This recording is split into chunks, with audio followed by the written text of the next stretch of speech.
Okay, so it's 7:35 p.m.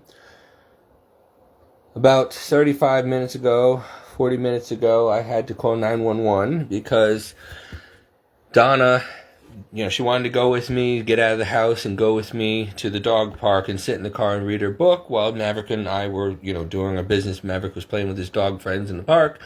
And then we wanted to go get something to eat, so I went to the Parthenon Diner, order us food to take out, and then when we got home, she was trying to get out of the car, and I'm like, wait, let me get the walker. Hold on. Like, wait for me.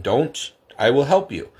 But she doesn't listen, as usual, and so I can do. And she went down like a ton of bricks on the gravel. Luckily, she was wearing... Sorry, my phone froze. Luckily, she was wearing a big, thick, heavy coat and multiple layers and sweatpants and everything, and it really cushioned the fall.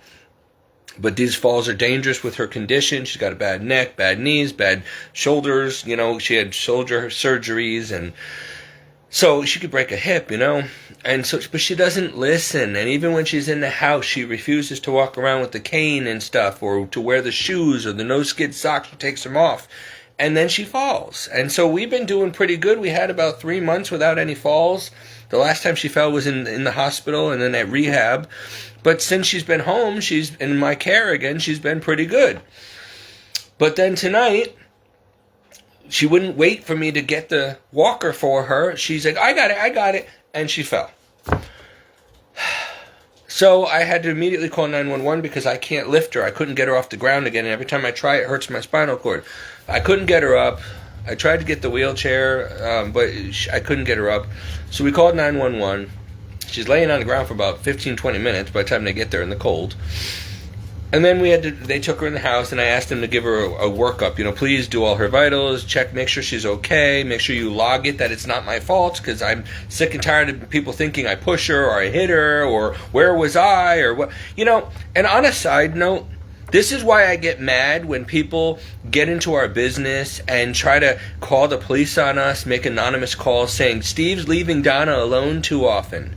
This is exactly what happens when I know that she should stay home. There's no need for her to come out with me all the time, even for a few minutes. She just likes to sit in the car and read her books, and she wants to get out of the house.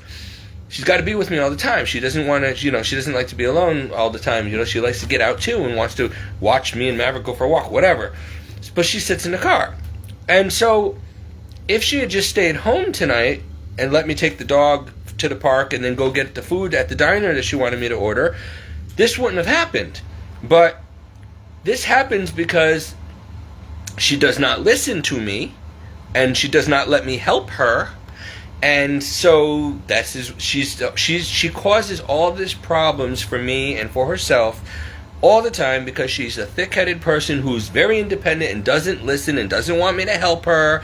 I don't want the walker. I don't need your help. I got it. Don't. Okay, and then boom, this is what happens.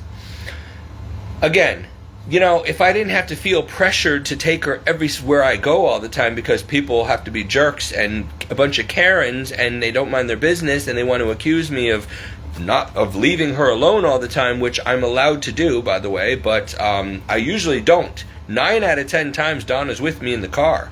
She just likes to sit in the car. She wants to get out of the house. If I'm just sitting in the parking lot making a video, she wants to be there. She likes to hear me make my videos. She likes to people watch. She likes to sit in a parking lot, have some, have her, fast food or, Dunkin' Donuts or whatever, and sit in the car and just talk or watch me make a video. If I don't make videos in a while, she'll say, hey, you haven't made a video in a while. Why don't you make a video? And so it's entertaining for her to sit there. I'm like, you really want to just sit here and... or we sit at this table here for hours and she reads her book or her Bible while she's listening to me, or she'll sit on the couch while I'm at my desk making a video. Either way, she likes to listen. She says she learns a lot from me and learns about the faith and the Bible, and she just thinks I'm an impressive preacher. So, whatever. So anyway, so that's why, and so for you people who wonder why she's sitting in the car for 2-3 hours with me when I'm making videos, that's because that's her choice. That's what she wants to do. I ask her, do you want to go home? No, let's not go home yet. Let's watch the sunset. It's a nice day. Would you want to get out of the car? No, it's nice and comfortable and warm in here. I'll just sit here and I like to people watch and look at this, the birds and whatever. Okay, fine, whatever. So why don't you make a video? Okay, so I make a video and she sits there and half the time she falls asleep. She takes a nap anyway. She's supposed to take naps. She takes naps every time she sits at the table, every time she's on the couch. She's always falling asleep. So most of the time she falls asleep while I'm making my videos and I just let her sleep. But anyway, the point is, so tonight, now she's on the way to the hospital again. It's been a couple of months, but she didn't listen to me, and I tried to go and get the walker out of the car, and she went around and got out of the car, and then she said she was lost her balance, and there was nothing. My car is very smooth, like round. It's a Buick, and there's nothing to grab onto. And that's why I tell her, please wait and let me bring the walker to you, and let me help you in and out of the car, please. No, I got it. I'm like, Donna, wait, let me get the walker. Donna, wait. No, I'm fine. Donna, wait, let me get the walker. She got up anyway and fell. So I have to explain this one and get interrogated by the paramedics when they come here. And I'm like, and so she's like, no, it's not his fault. It's my fault. I don't listen to him. I'm like, you heard her. See? She'll tell you. I don't listen to him. It's my fault. He told me not to. I know. But still, so what do you want me to do in this situation when people don't listen and they fall because they don't listen? Okay, I do the best I can. While I had to help her into the bathroom and get her changed and everything while the paramedics were here, so I know my job. I do my job. I do her vitals every day, sometimes twice a day. I give her meds all day long, morning and noon and night. Feed her, I cook for her, I entertain her, I take her everywhere. I'm always with her. And once in a while, I'll go for maybe an hour or two or whatever, if she's taking a nap or, watching a movie or something and she wants space or I need space. And I'll go take the dog to the park down the street or whatever. Go get the mail, I run my errands, and go get her food, get her pharmaceuticals, because she can't do a lot of running around and walking in public places. So she either sits in a cold car. In the summertime, she don't mind sitting in the car. But in the wintertime, I got to keep the car running and waste a lot of gas to keep her warm, So it doesn't make sense to leave her if I'm running around, going to the post office, going to the pharmacy, going to Stop and Shop, getting her groceries, getting the mail, going to the P.O. box, go and bring the dog for a walk. I mean, there's no reason to bring her all the time. And most of the time, she'd say, no, I'll just stay here and watch my movie or read my Bible or whatever. And this is allowed. The police said she's allowed, the social workers, the doctors said it's good for you guys to take a few hours, up to 6 hours a day, by yourself. You can go for 6 hours a day as long as she's got her food, her meds, whatever. She's got her life alert. She's fine. And so, but we always have to have nosy Karens trying to, oh, Steve left the house without Donna. Because I have a right to, and because I need to, and because it's none of your business. Or if I have to go to Smilo to get my blood work tested, or go get an MRI or something, or whatever. She don't need to be there sitting in a waiting room with sick people for hours. Or in a cold car, or a hot car in the summer. That doesn't make sense. That's negligence. That's dangerous. She's better off home with the dog, or by herself, in her bedroom, or on the couch. And so, for you people who like to tell me I'm not doing my job, or you can't leave her alone, what is wrong with you? What's better? That she's safe at home in her own home? Or that she sits in a hot car, or a cold car, or in a waiting room in a hospital with a bunch of sick people so she can get sick and die? I mean, what is wrong with you? Why expose her to dangers unnecessarily? Why make her run around and walk when unnecessarily? So, you know what I mean? Like, that's just stupid. So you need to mind your business. But I'm just making this video so you can pray. Now I got to deal with this. Now I got to deal with the social workers again and explain the whole thing again. They're going to be like all over me like flies to dog crap. And I'm going to have to explain to the hospital again. And I'm waiting for them to call me. They're going to have to do a CAT scan again because she may have hit her head when she fell. She definitely has to be checked out. Any little bump to her head. She bumps her head getting in the car. She has a bleed. Her brain is very delicate with her condition.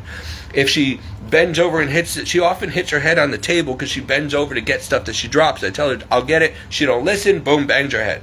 I mean, she's very clumsy and she doesn't listen.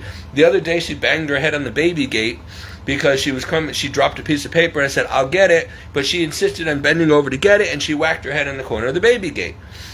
These little bumps can always cause a bleed. because with her brain is very delicate, vascular dementia, so it can cause a bleed or a stroke very easily, and that's usually what happens. And so any fall like this, she has to be checked out because it can cause a bleed or a stroke. So they were gonna, she insisted she didn't want to go tonight, and I said, I really think you should go. I left it up to the EMTs. They said, no, you're her power of attorney. You can override her. Do you think she should go? I'm like, guys, what do you think? They're like, well, I mean, it's up to you. Otherwise you're going to have to call us in a few hours if she starts showing symptoms. And I'm like, Donna, what do you want to do? She said, I don't want to go. I don't want to go. Finally, we talked her into going. So they brought her on the ambulance to the hospital. So I'm going to wait, because she'll probably be there all night for observation, so I'm going to have to wait now for them to call me, and I'll go and pick her up. Or she might have to be admitted. I hope not. Because we have a lot of medical bills and stuff, and here we go again. I knew that this was going to happen. I had a feeling right before she went down, I heard that still small voice say she's going to fall. And that's why I said, Donna, wait, no, wait. She didn't listen, and I kept hearing, she's run, she's going to fall. But by the time I got to her, boom. And I'm like, that's why I said wait, because I knew it was going to happen. I heard that voice inside that told me she's going to fall tonight. She's going to fall. She's going to try to get up and fall. But I had to get out of my side of the car and get around the car. She don't listen. But I knew she was going to fall. I have that gift. I don't know if it's the Holy Spirit, if it's just intuition, or if it's my guardian angel. I'm not psychic that I know of, but I mean, I don't know. But I'm never wrong. Like, I can tell you that she's going to spill a glass like a minute or two, sometimes 5 minutes before she does it. And if I don't move the glass, it will spill.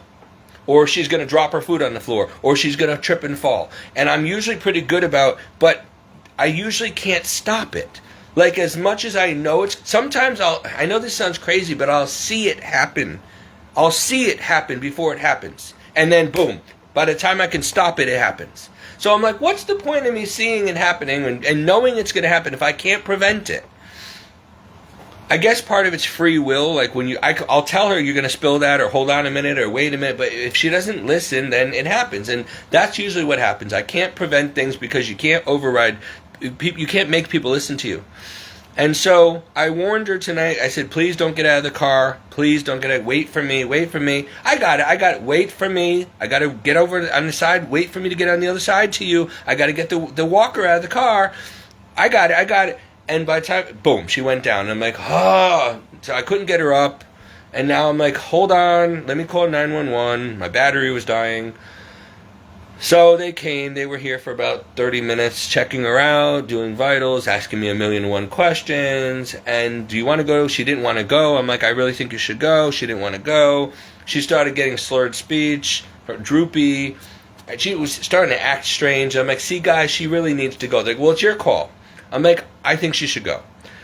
And she's like, all right, fine, I'll go. I'm like, I really think you need to go. And then she was acting very weird. So I'm glad that the paramedics hung around a little bit, and I'm glad they took her, because better safe than sorry. Because a couple times they didn't bring her. She didn't want to go. And then within hours, I had to call them back and bring her. Another time she fell, one of her most recent falls 6 months ago. Again, because she didn't wait for me, she didn't listen to me, she wouldn't use her cane. The paramedics came and we checked her out, and she didn't want to go. And I said, Donna, you really need to go. No, I don't want to go. The next day, she couldn't use her arm at all. She had a major stroke from the fall. She had hit her head, I guess, on the laundry basket or whatever when she fell. They knew about that. We knew because she broke the basket, but she didn't want to go. She wasn't showing symptoms right away. And then the next morning, she was like paralyzed. And I'm like, okay, see, you did get hurt. You did have a stroke. It turned out she had a minor bleed from the fall the day before. Then 24 hours later, in the hospital, in the ER, they were getting ready to send her home. And she had a massive stroke, massive bleed. And she was in there for a month. Then she spent another 100 days in rehab. recovering. 3 different rehabs, recovering. She had to learn how to use her hands again, how to walk again, all of that. Speech therapy, whatever. And then she finally got released back home in the beginning of August, the first week of August, or the 13th of August. And she's been doing good until tonight. And I'm like, I knew it's been 2 months, more than 2 months, August, September, October, November, wow, almost 2.5 months without any problems, no strokes, no falls. And then tonight she went down, and so please keep her in your prayers, because she's saying she's getting blurry vision now. She's having trouble walking again now. She's very weak in the extremities. Her neck, now she's like this. And I'm like, you got to go to hospital. You've never been like this. So she may have hurt herself. I don't know. They said she looked fine, but it was my call, and I insisted she went to the hospital. I insisted she go to be checked out. And then they said, yeah, we think you're making a good call. And then I noticed when they were trying to get her into the stretcher, she was acting very strange. She was saying things that didn't make sense, talking about mopping floors and doing dishes, which she does not do. She hasn't done that in 10 years. I do it. So she needed to go. I think she may have had another bleed when she went down. I don't see how she didn't hit her head on the gravel when she fell. So, again, here we go again, guys. And, I can't, every time I have to focus on my own health issues, she does this. It's such a, I'm trying, I'm numb at this point. I'm just like, I can't even, and they're like, oh, aren't you going to follow us to the hospital? I'm like, no, I got to eat. I haven't eaten all day. I slept like maybe an hour last night. I was going to try to get to bed early tonight. I had an early appointment this morning. We've been going, taking care of her all day, and appointments. It's been a crazy busy week of contractors and doctor's appointments, and me going back and forth to the hospital for tests. And I'm just, and then she does this, and I'm like, we couldn't. And we just literally, one of the reasons she was in the car at all tonight was because she wanted to go order takeout. Pastrami nightmares. We haven't had takeout in a long time, so I ordered. We haven't had diner food in a long time, so I decided to go. Okay, I'll treat you. We'll go pick it up, and then we'll come home and we'll have dinner. And I was like so looking forward to just a nice peaceful dinner, having our pastrami melts, but of course she didn't listen. She fell, and now she's on her way to the hospital. And here we go. Here we go again, another sleepless night for me, waiting, phone call after phone call, waiting to know, not knowing if they're going to call me at 2 a.m. to pick her up, or if they're going to admit her, or hold her for observation, but then if I don't go there and sit there with a bunch of sick people in an ER, it looks like I don't care about her, or I'm negligent, but then I got to pay. I got to park, I'm not feeling well myself, I got to go down there, waste half a tank of gas, sit there, pay for parking, possibly get sick by sitting in an ER full of sick people when I have no immune system, okay? And then, for what? Like, this is so routine, just call me, let me know when you want me to pick her up. Like, there's no need for me to sit there in an emergency room waiting for her, for 8 hours. That's what happens. So, they get mad at me when I don't go down there anymore, but I'm like, listen, call me with heads up, let me know what's going on, let me know if you're admitting her or not. Let me know when she's ready to come home. I will come and pick her up. If she's not coming home tonight, then there's no need for me to be there all night. You could talk to me over the phone. You know what I mean? So she even told me, just stay home. There's no need for you to come. I'm like, I know, there really isn't. And the paramedic said the same thing. Oh, you don't have to come. You could come if you want. Are you coming? I'm like, no, I got to feed the dog still. I haven't eaten all day. I got to take my meds. I don't feel well. Like, do I have to go right now? Or can I just wait for the phone call? And, are you bringing her to Guilford? If you're going to Guilford, I'll come because it's right up the street. Oh, no, we're not going to bring her to the Guilford Hospital. We have to bring her to New Haven. I'm like, all the way to New Haven again. So, all right, well then, just keep me updated where you brought her, and let me know what's happening. So, because this happens like 7-8 times a year for 10 years now. So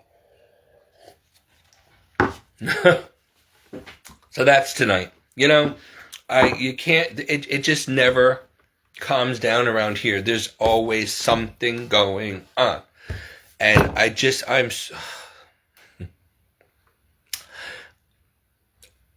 starting to think that something's very wrong with this situation. Nobody has this many trials and tribulations every darn day, every week, day after day, week after week, month after month, year after year for 10, 20 years. Come on.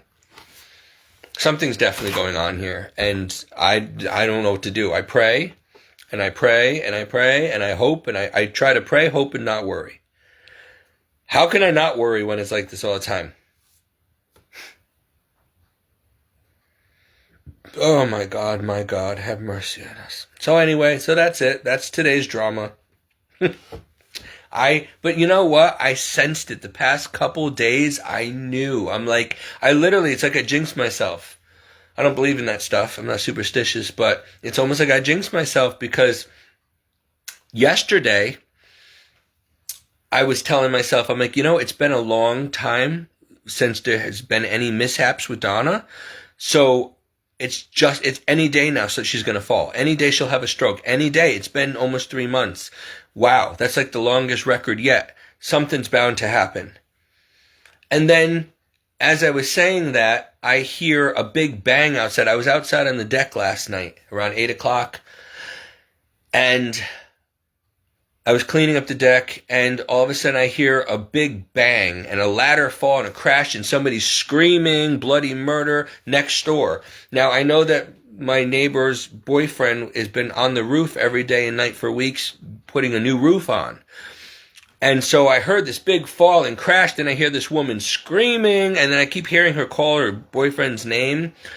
And I'm thinking, oh my gosh, he fell off the roof. He must have gotten hurt. And she kept screaming, and she's crying and screaming. I'm like, oh my gosh. So I'm like, should I call 911? I don't even know what's going on. I could barely walk, so I'm trying to get over there quickly. And I had to go down this embankment to get over there and across the park. And none of the other neighbors opened the lights or came out. I waited a couple minutes, and she's screaming louder and louder and crying more and more. And so I'm like, okay, I don't know if maybe she doesn't have a phone on her. Maybe somebody got hurt, seriously injured. I better go. So I grabbed my phone and I ran over there as fast as I could.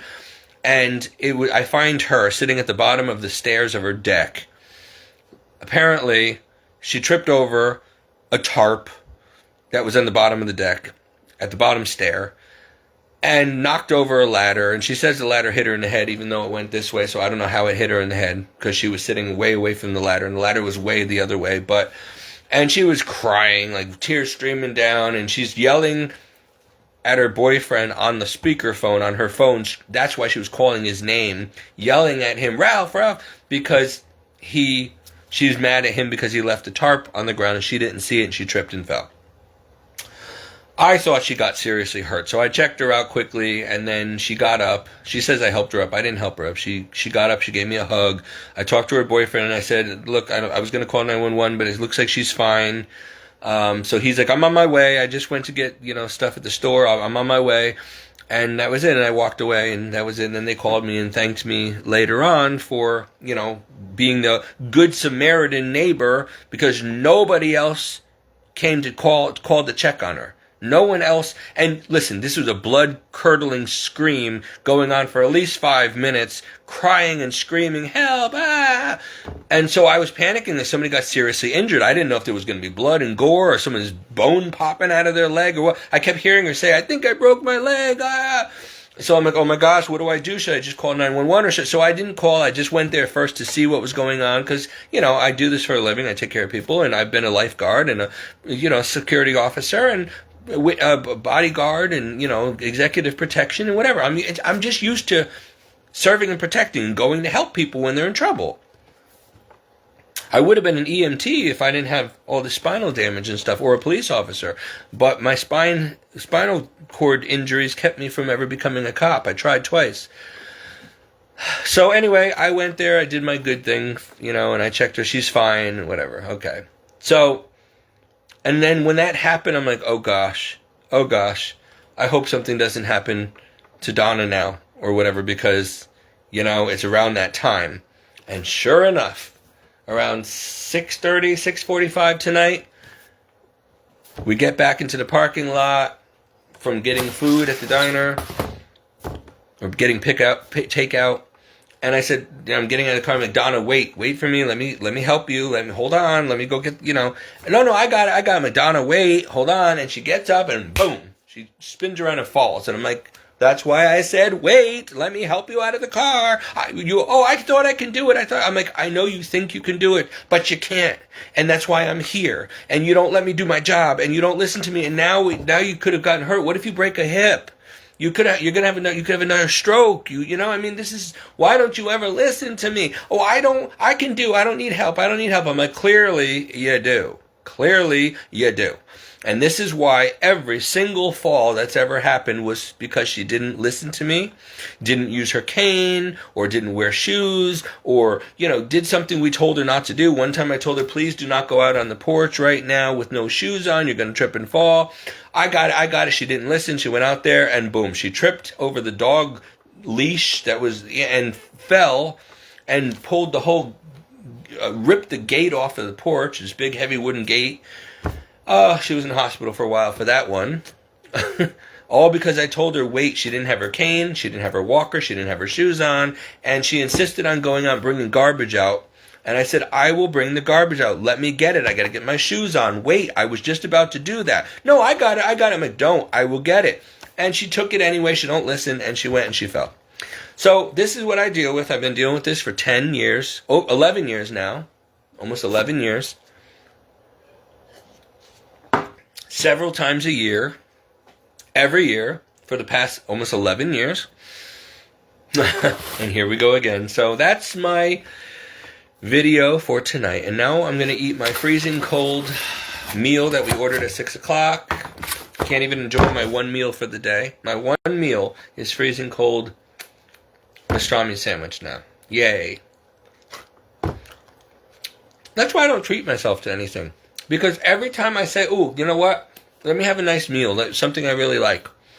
And something like this happens every single time I try to relax and just enjoy a meal or something. Every time. So I just give up on life. I just give up on ever hoping to have any enjoyment, ever hoping to have a peaceful evening, ever hoping to just be able to relax. Forget that. I never get to relax with her. You just live expecting, hoping for the best, but expecting the worst, which is usually always what happens. I've been waiting for the good stuff to come for most of my life. I've been waiting for good things to happen and blessings and speaking blessings over my life, and all I get is a pile of dog crap. Every time. So, I give up, Lord. I give up on ever hoping for anything happy. I don't think I'm ever going to be happy in life. I'll never be a priest. I won't be able to get married. I won't be able to have a career. I won't have a vocation anymore. I don't think I'll ever own my own home, or at least not the kind I want. I just want a simple... today, when I went to take the dog, Donna stayed in the car because it was cold. She wanted to read her book. So I went on the trails at Young's Pond. Donna had a bunch of people, around her age around the car. All the old ladies were bringing their dogs out and stuff. So she had a whole bunch of people with her. And she was, I don't know if she was talking to them from the car or what she was doing, but...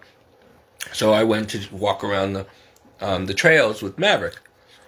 And in the woods, on the trail, there's some old foundations made out of stone, like field stone. And there's this really cool, it must have been built in the 1700s, this cottage in the woods. And all that's left is a foundation and a beautiful stone fireplace with a hearth in it. And that's all that's left. All the wood is rotted away. It's hundreds of years old. So Maverick and I stopped and sat. I was praying my rosary, which I usually do when I'm walking the dog. And I was praying it for my ex-girlfriend's mother, who I ran into. I haven't seen her since 2017. I ran into her at the bank today. And she wouldn't exchange numbers with me. She didn't want to talk to me. She asked me how I was doing. I was telling her everything. And then I'm like, so how are you doing? You look good. She goes, I just had breast cancer. and some other cancer and another 2 surgeries. And so, no, I'm not good. And I'm like, oh, I'm sorry. You could always call me. I mean, I've been thinking, you're on my mind often. I pray for you often. I'm glad I do now, because I was wondering what happened to you. I haven't seen or heard from you in years. You used to talk to me, you used to be closer to me than my own girlfriend was. I would spend a lot of time with Jeannie's mother, often. Just me and her mother, And then right before Jeannie died, me and her mother had a falling out, or just stopped, separated, maybe, I don't know. I'd never seen or heard from Jeannie's family ever again. And so, and her mother became friends with my stepmother. And so, I don't know. She stopped talking to my stepmother, or my stepmother stopped talking to her for some reason. One day they had bridge at their house or something, and then my stepmother just, I don't know, fell away and didn't want to talk to her anymore. I don't know what happened, what was said, but...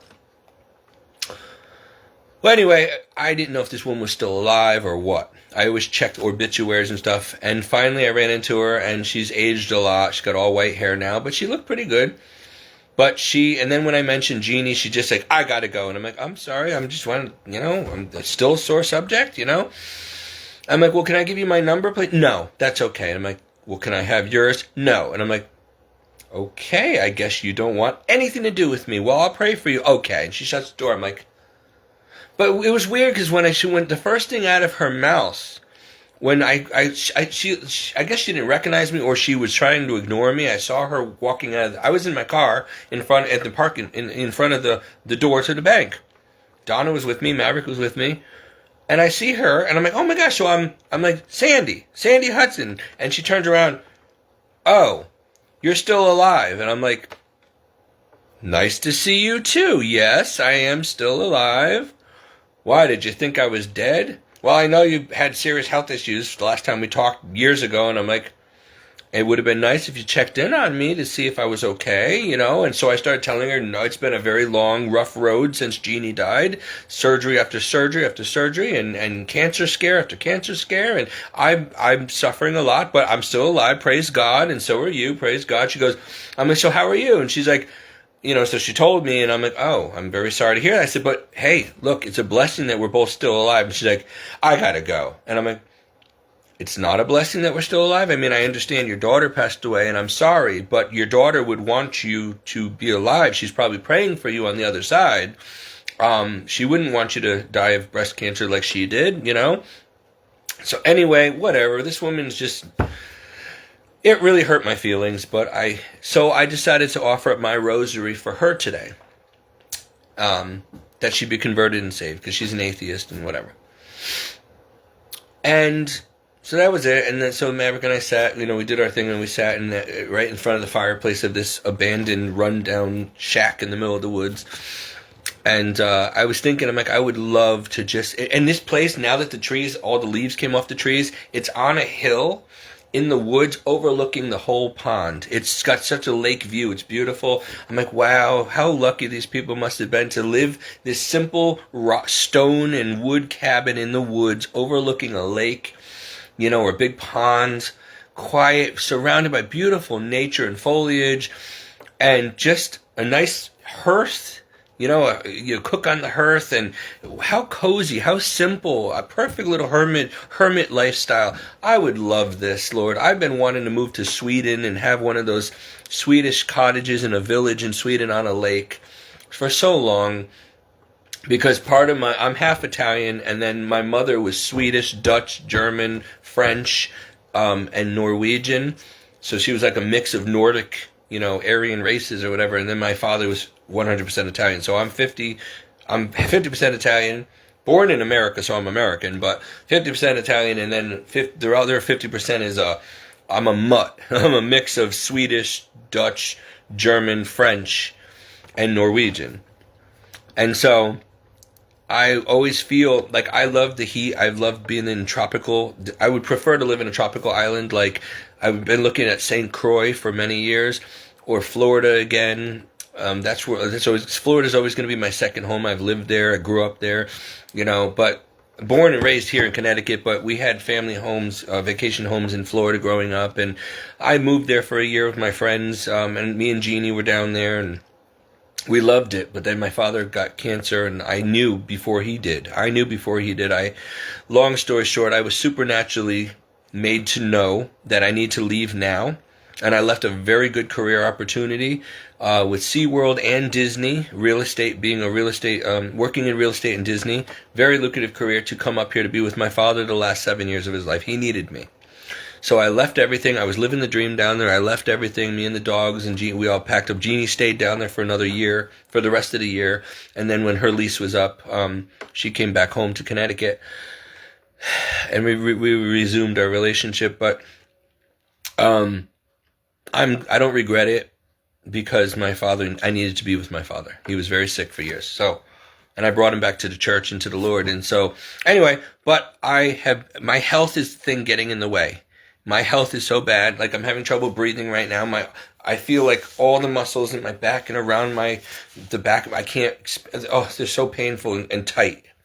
Having trouble walking today and all that. So, and every time I try to take a nature walk, I really end up regretting it. It hurts me more, but I have to keep going. I don't know how much longer I have left, and I want to be able to enjoy what I can. And the only thing I have to look forward to is a nature walk with my dog once in a while, and pray the rosary, and go to church. Like, that's the only highlight of my life. And I really like to be in nature. And so, anyway, I was just sitting there, and I would really like to be able to move to Sweden or somewhere, Finland, Sweden, whatever, even though it's really cold and whatever, but I prefer the heat, of the tropics. But lately, as I've been getting older, I seem to, and with having breathing issues and stuff, I seem to just kind of be favoring the opposite now, thinking it would be nice to get in touch with my more northern roots and just live in the Arctic, somewhere with Sweden and north of Sweden where there's a lot of snow. And I could never do it, though, because I can't cut wood, I can't lift things, I can't shovel anymore. So I need to be somewhere warm, because I can't live in that kind of climate anymore in my condition unless God heals me. And I'm in love with this girl for many years on the internet named Jonah Jinton, blonde girl, YouTuber, makes jewelry, and she's an artist, and I've had the biggest crush on her. I've expressed that to her several times, and I'm like, Lord, if you would just heal me, and I can go and meet her and get married with her and live on that lake in Sweden with her, I'd be so happy. Like, she's living the dream. She's living the life I want, the simple life in a forest on a lake, such an awesome life, out in nature. I'd be so happy. I mean, I really just wanted to be a priest, but if I can't be a priest, then that's my second choice, would be to live in the woods of Sweden somewhere, in, just simple, quiet life in a quiet village away from the population, surrounded by nature and beauty and aurora borealis, and wow. But I have to live vicariously through her videos, because I don't have the ability or the health or the money to be able to make that dream a reality anymore. And it looks like I may be dying soon if this progresses. So I'm having trouble even using my hands right now. So it's just, I hope I get to heaven. Then I can at least have an awesome eternity. It'll be better than anything down here if I make it to heaven, if I make it. But my goodness, every day is a trial and a new cross and more suffering. And now this with Donna again, it's like, oh man, come on. Right now when I'm already down, then you're going to kick me when I'm already down. God help me. God help me. Now do you see why it's better for her to stay home on the couch where she's safe than bring her unnecessarily places? I know she wants to go. I know she wants to get out of the house. But I need to trust my better judgment, my instincts. And if she had stayed home instead of going out to go for a ride so that I could, to sit in the car, so she could just get out of the house while I go get food, I mean, she wouldn't have fallen in the parking lot. Again, if she would listen to me and let me give her the walker and let me help her, that would have prevented the whole thing. But when she doesn't listen, this is what happens each and every time. And now it's more stress on me. More bills are going to come in, more therapy, more physical therapy, more hospital. Now I got to drive all the way down to New Haven to the hospital again, back. And if she's admitted, back and forth every day again. Oh my gosh, I don't have time or health for this anymore. And I'm just so fed up because it could have been avoided if the woman would just listen to me. Nobody listens to me. Nobody. None of you people listen to me. When I tell you anything, you take it with a grain of salt, or you think I'm a liar or a lunatic or exaggerating. I gotta go. That's the hospital.